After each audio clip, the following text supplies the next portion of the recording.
គុណពីនិតជាប់ចិត្តប្រាថ្នាព្រឹកព្រៃបុព្វតាចំការព្រែកឆ្នេរធម្មជាតិបរិសុទ្ធល្អផុតលឹងគេជាប់ចិត្តមុនស្នេហ៍ខែតកំពតល្បីទឹកឈូថ្លាឆ្វេងចាំងឆ្លងមាច់ឆាទឹកធ្លាក់តា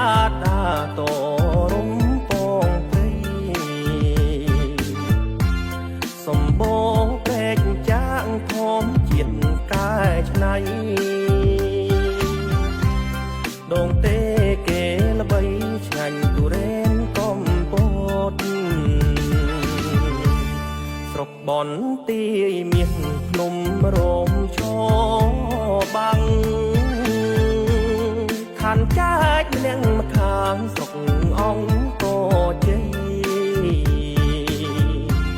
ជើងភ្នំខាងត្បូងវត្តយើងកើតថ្មី